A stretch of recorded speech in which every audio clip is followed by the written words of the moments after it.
Now, for more on Paraguay's economy, let's bring in the Vice President at the Council of the Americas, Eric Farnsworth. Welcome back to the show. Thank you.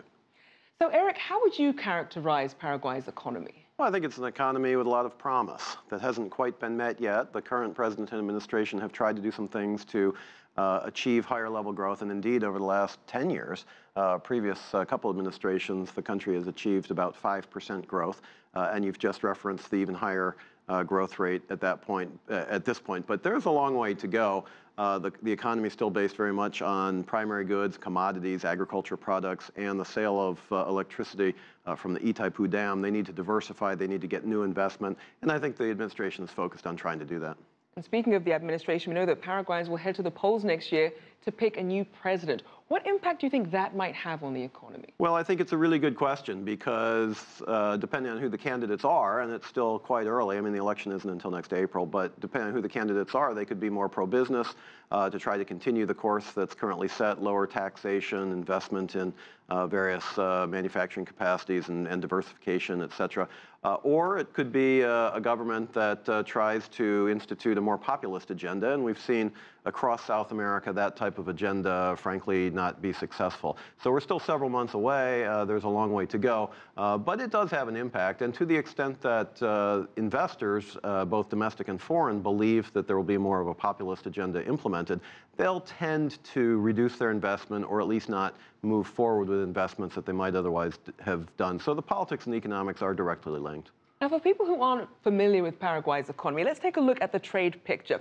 What are some of the strongest ties that Paraguay has, and what are its key imports and exports? Well, clearly the country is directly linked geographically and also culturally, historically, and by trade with Brazil.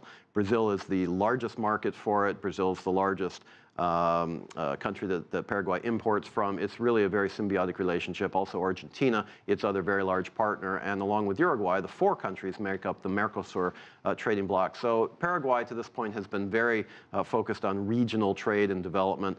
Increasingly, China, however, is playing an important role in the country, and I think this is something that will grow continually as well. But the economy, as I said, is primarily based on primary products. There does need to be, in my view, an emphasis on innovation, on new investment, on high technology, and building a labor force, frankly, that's capable of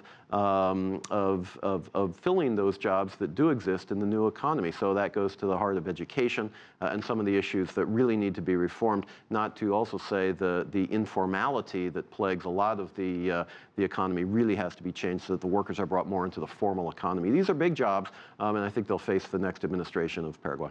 And to your point, the industries that really tend to drive Paraguay, including things like agriculture, is there any concern that there's too much reliance on these? Well, there is. Any country that relies too much on one sector or another is susceptible to the patterns of trade, the ups and downs, frankly, the cycles that tend to flow, and agriculture is no different.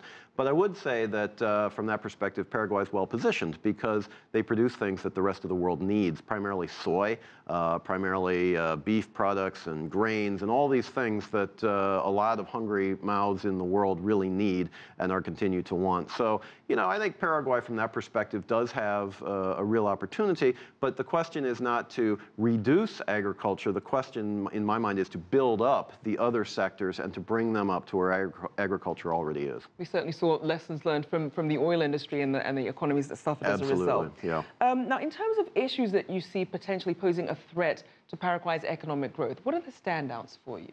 Well, you know, the largest one, I think, is